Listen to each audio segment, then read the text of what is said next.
those kinds of huge cats, I have to start running. And then this kid said, are you joking? Are you going to run faster than the leopard? He said, no, no, no, no. I'm going to run faster than you and the leopard will take care of you. So, I think that's basically what I'm going to share today. And when you talk about, when Arul said, can we talk about thrive in a competitive training marketplace and developing a competitive edge? I think it's important to bring that key idea of focus. And after focus is follow through. Those are the two key words. And I remember that has been the mantra for some of my colleagues and myself. It's always about focus and follow through. A lot of us think that we have the focus, but we don't follow through. And I do know that I have a colleague of mine who used to be with me in the training industry, and he's still there, and he would have this discipline, 5 calls every week, and he will follow through. And 3 months later, he will have a CRM and he will follow through. So primarily it's focus and follow through. But what we want to understand is this. If you remember what Kiyosaki said, you can be an employee, you can be self-employed, then you have a business, and then you have an investment. And we all go through those 4 stages. So some of us are L&D managers, HR directors, and then we go and start a business. And the first thing we say, why do you start a business, a service business? And you say, well, I want to have financial freedom. I want freedom. But then the first month when you have the bills to pay, you realize you could have actually been a manager itself. Why the hell did I come here? But self-employed is working 24/7, 365 days to do something. So the key idea is, how do I build a business and then get into the world of investment? Right, so you find, how do you understand competition? So there is a Kodak question. Kodak invented the digital camera, but it lost the future. It had everything. It had digitalization planned out, but because the follow-through was not there, it just lost the future.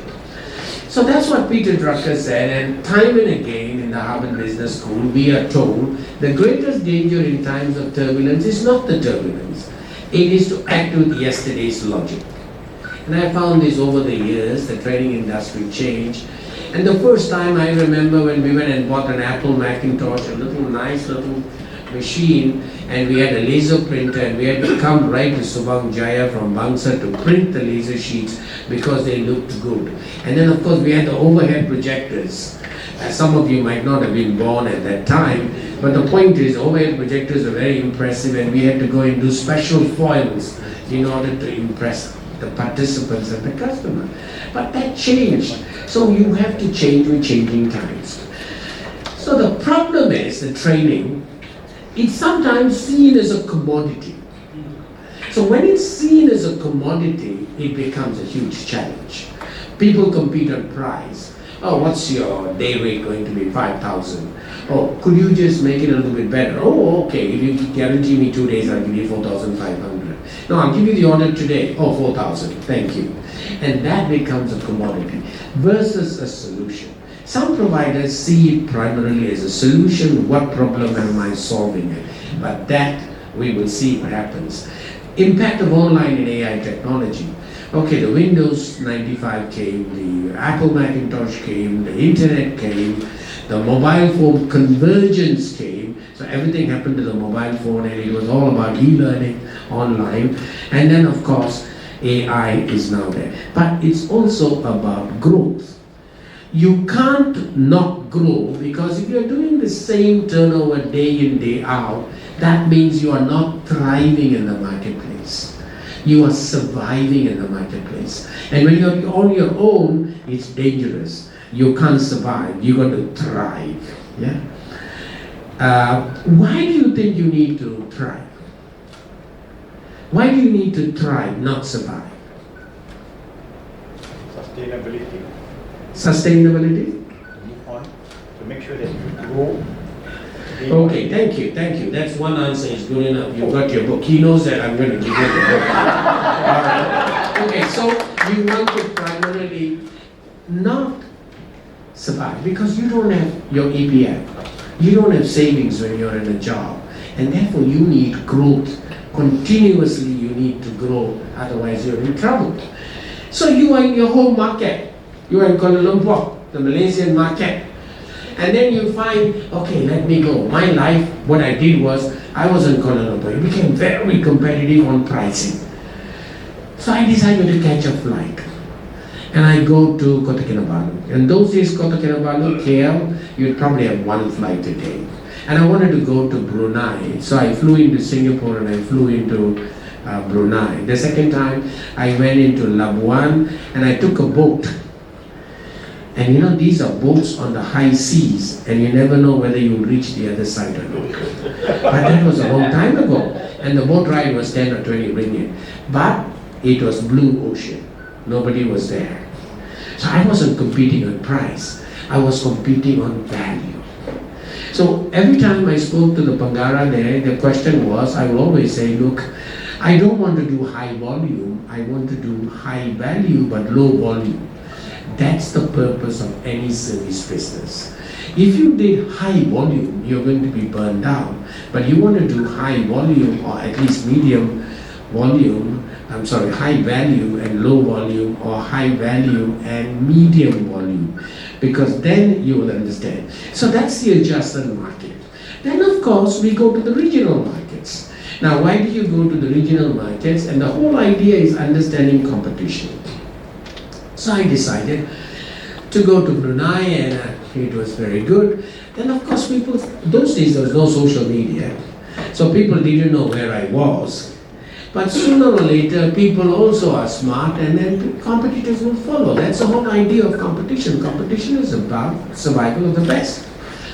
And then what happened is, when too many people came in there, I moved out and I wanted to test out my skills, and I went to Singapore. So Singapore was very good. So from 2,500 ringgit at that time to 5,000 ringgit for value to 5,000 Brunei dollars to 5,000 Singapore dollars, where you compete with the world's best. But it's a saturated market. Then of course you go to Hong Kong, and then you go to Dubai, and you continue to move on. Now then comes the international market, which is incredibly difficult if you do not have a competitive edge. So that's where it comes. So you want to understand competition. If you don't understand competition, it's a problem. So it's a changing world. Clients want measurable impact. And most clients want you to do unbillable work. Nobody wants you to do work that's always billable. Number two, learning is continuous. But remember, competition is global. And number four, AI creates content in seconds. So if everyone has access to the same AI, where does the competitive advantage come from?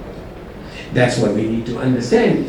So it comes from a couple of things. It's differentiation. So what's differentiation?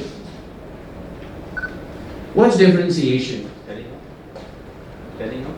Standing up.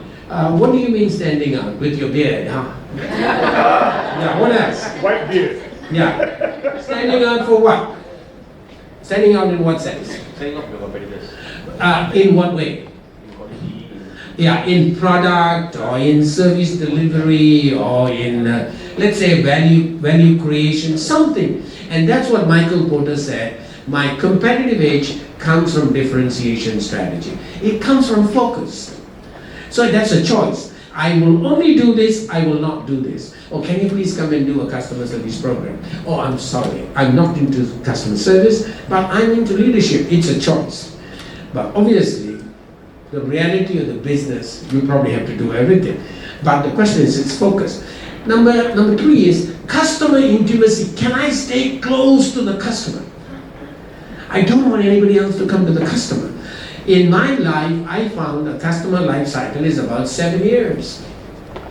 Because after 7 years, either the guy changes jobs, the new guy comes, and when the new guy comes, he wants to bring in his own people.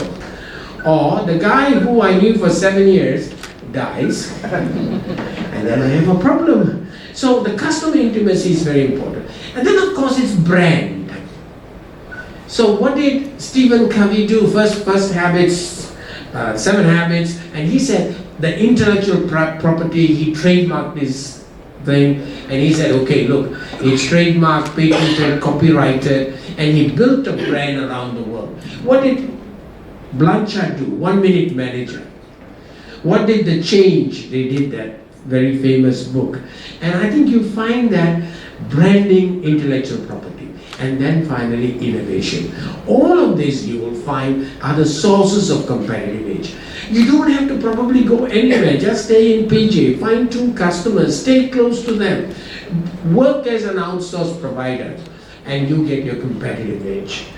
So that's the sources. So you have to figure out. The most difficult question that I have had with investors is they'll always ask me one question: what is it you want, Pala? And I used to get so angry because I'd answer and they'll ask me, what is it you want? And then they say, what is it you want? What is it you want? Because the answer to that question has to come from you internally. Sometimes we are passionate. And if you're very passionate, you are an idiot, you are a fool. Because passion doesn't make a lot of money. But unfortunately, my value system is, I want to be passionate and I want to be comfortable. So you want a comfortable life?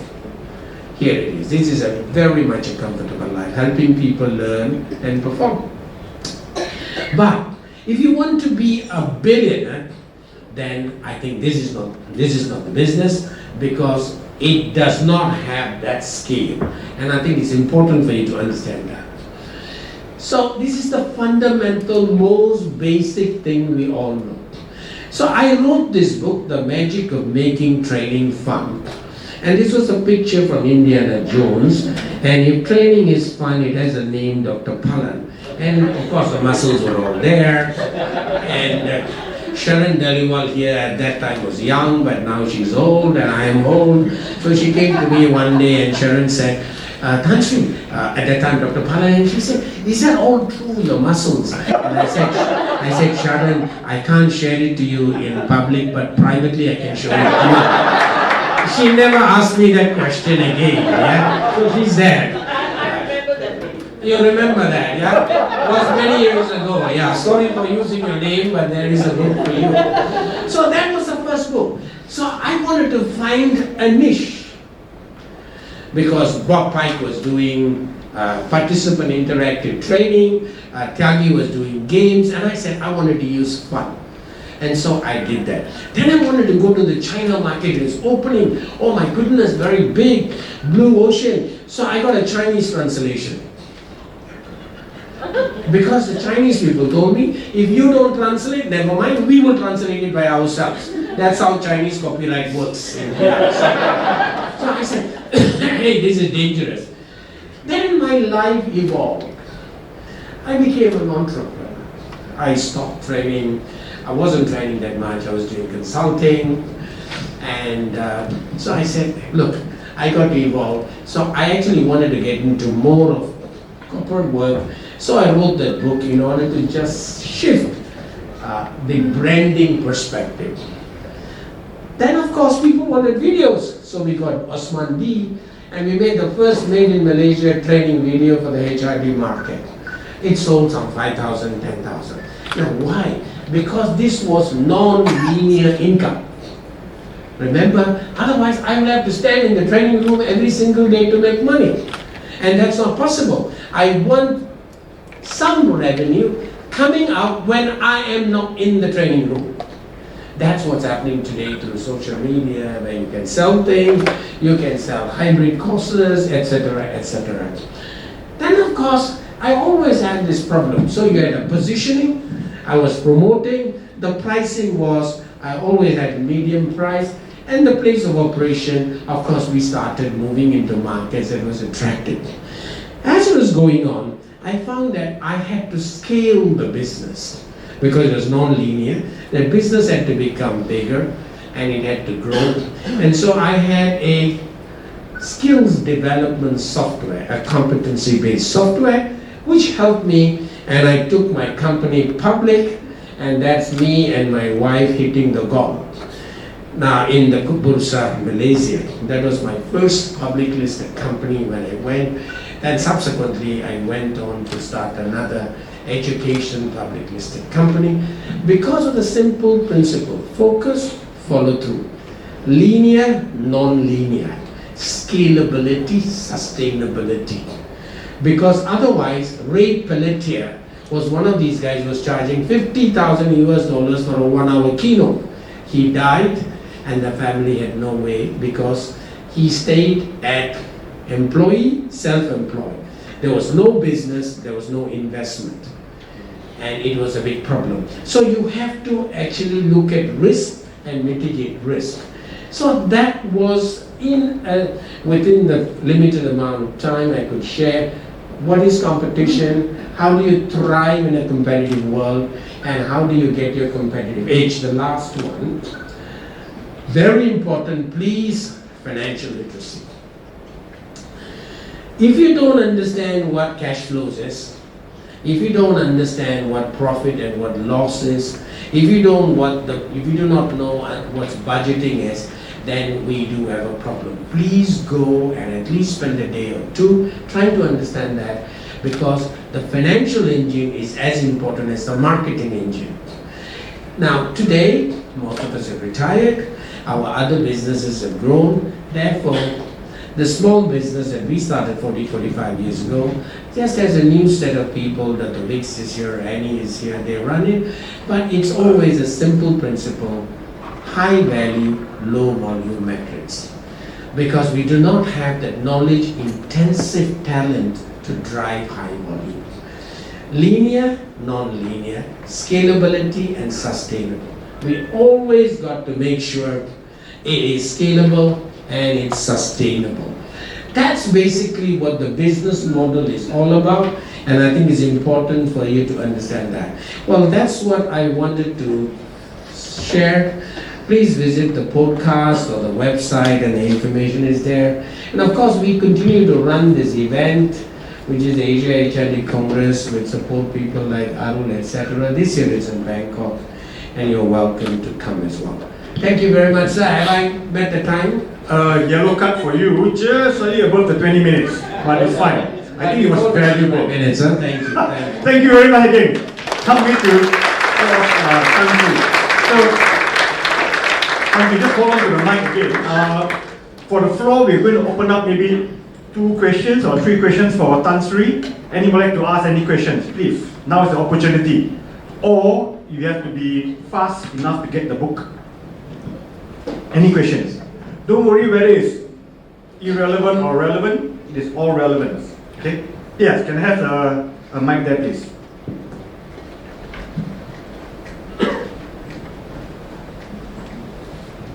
Good morning, Tan Sri. Yeah, good morning. Thank you. Would you mind sharing with us what are your biggest challenges during your journey? The challenges are plenty, but in what area? Training, marketing. Primarily, it's basically understanding the sales process. And sometimes you spend a lot of time with a customer and you have a feeling that it's in the bag. And then you find that you didn't get the job and you would have built your hopes on it. So one of the things that I always believe is try to get it in writing. But unfortunately, in most Asian markets, not necessarily Malaysia, except for Singapore, most markets, you don't necessarily get the customers signing off. And sometimes I always ask for an advance and people don't necessarily give it to you. Number 3 is, unless your product is copyrighted or trademarked, you will find that infringement is very common because it's a huge challenge. Unless it's a software business, you're going to be hearing from Peopleology later, and they will tell you how they protect the trademark and copyright and how it's not easy to cheat. You got to make sure it's there. So 7 Habits, you can't run you can talk about 7 Habits, but you can't run the 7 Habits program without their material and without their exercises, etc. So the challenges are real, it's business challenges. But to me, I think when I started out, it was always about cash flow. Because people don't pay you within 30 days or whatever time you've agreed. So it's always important to build a surplus So you are not stressed because you are in the business of product innovation. You want your product to be good. You want to be intimately friendly with your customer in a positive sense. So you are investing your time there and you don't want to be stressed about something. So it's important to do that. And in today's world, I think you can automate. There are many apps where you can automate. I think the minimum you require is a very good CRM, which I have always found very useful. And don't try to search for, it's like the story of a blind man searching for a black cat in the middle of the night in a dark room. That means you don't have focus. So just stay close to your knitting, as Prahalad said, and it will take you well. But look, this game is a long view game. You're building a practice. And if you wanted to do something else, then of course go ahead and do something else. But you can't run a restaurant and also run a training business. Yeah. Okay, I'm going to get somebody to, I don't think I can walk up until the end because I finish my gym in the morning, but I'll get you to. Maybe one more question. Yeah, Yes. thank Can I have? Yeah, we got. Tan Sri, you have a lot of questions we asked. So there's one at the back, lady. Sure. Before I pass it Thank to you. Oliver, 1 minute. Yeah, the mic is coming. Thank you, Madhu. Hi. Yes, good morning. Dr. Palan, last time I took the Magic of Training fund with you. Don't tell me which year. Yeah. Just 20 years ago. Alright, so I operate in the niche market in Ipoh. I'm only serving manufacturing. So while I'm developing the business, how do you keep sane and then not regretting taking this path? Look, on hindsight, we can all be intelligent. 5 years later, we can say, oh, I should have done that, I should have done that, I should have done that. All of us can be intelligent on hindsight. But at that moment, you have to take a decision. And all I'm saying to you is, if your product is too niched, then you have a risk. And that's why we never talk about risk management when we run a training business. But it's real. You only got 2 customers. What happens if 2 of them run away? You have a risk. So those of you who are in, I'm sure you're going to listen in a short while to another listed company, MD, and he will tell you how risk management is important. So the important thing is for you to understand a couple of things. One, do I have a reasonable spread, a portfolio mix? Do I have a product mix so that I don't depend on just one product? Do I have primarily the first mover advantage?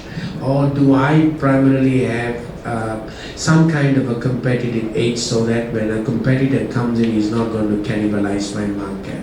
And I think those are the thoughts you have to think through and decide. But let me tell you, you may not get it correct all the time, because when I was in the business software, I decided that we don't want to go into payroll because it's a commodity. But later on, it turned out to be a huge success, but we were in the strategic aspects. And then we found that HR did payroll compliance. So anything that's compliance is far more successful. Anything that is a good to feel, it's a problem. A couple of days ago, a colleague of mine went to Vietnam for an oil company and he did a training program. And he came back and shared with me what he did, and he said there was an exercise. If you had to choose 5 initiatives, what are the 5 things you need to do? So they chose all the things: safety training, procurement training, blah, blah. And leadership training was number 6, which means it can be dropped. So what I'm trying to tell you is that is the perception of the line manager. So until I can create that value or the solution, and that's why people today talk about mentoring and coaching, so for me to be close enough to the customer. Okay, we'll take one last question, sir. Thank you. I hope I answered the question. Yeah? Thank you. Yes. There's one question here. Dr. Oliver? Yeah. Yeah, the mic is coming on the way. Sorry. I'm sorry, the book is gone, but I'll give it to you later. Sri, it's nice to see you as an old friend. Thank you. And I want to ask you one question. We observe a trend now, the young people, especially under 30, who are qualified, especially for UC graduates, things like that. They do not want to go for training because they say, I can study online and I can use AI to learn. And further to that, of course, American companies or online are offering cheap courses, $200-300 US courses. How can we training providers and trainers mitigate this problem? Because most of us, 80% of us, are accustomed to face-to-face training. I think you should just define that your statement a little bit, Oliver. You said we are accustomed to face-to-face training. That we is probably you and me, not some of them. And I think it's important to understand that, because that's what I said. In the world of AI, in a changing world, we just need to understand change. I think you said it, but mostly the biggest problem with us trainers is we teach best what we need most. We teach best what we need most. We talk about time management, but we are the worst, hopeless. We talk about importance of productivity, we are the worst. We talk about the importance of wellness, but nobody exercises, nobody does.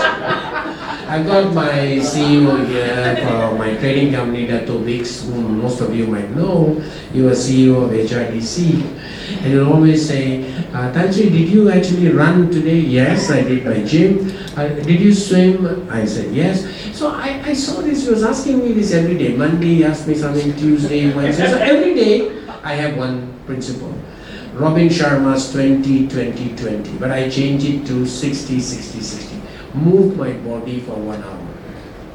Yeah, and then of course you go and learn and you journal. I write. Okay. Then finally one day I said, I must ask Dato, are you swimming or are you running? Oh no, never. I said. Then but he asked me to do it. You remember? So the answer to the question is, you have always told people, let people learn at their own pace. You've always told people learning style. So the young people have a learning style. I still read the star paper and the hard copy paper in all the languages. My children don't. They use an iPad. If you want them to stay with you and listen to you for 2 hours, you better have something valuable to tell them. I got my little kids, grandchildren in the house, and they come and tell me, oh please, I'm tired, can I go? After 10 minutes. So I have to hold their attention. But when I play with them, they're willing to play for probably 2 days. So learning styles, learning pace changes. So if you're talking about the online courses, that's your competition. So how do I change? So it's about a mix of coaching, mix of mentoring, less talking. Maybe I do it on Zoom call, whatever, they enjoy that. So you have to figure out what works best. Terima kasih, thank you. Thank you very much, Tan Sri. So, before we move on, Tan Sri, can you just stay on stage, please? I'd like to invite our president, Dr. Maria Rufina, to actually give a small token of appreciation for your time, Tan Sri. Tan Sri, can you be on stage, please, Tan Sri? Please. Okay. Thank you. Thank you very much, thank you. Thank you. Another round of applause for Tan Sri, Dr. Alan.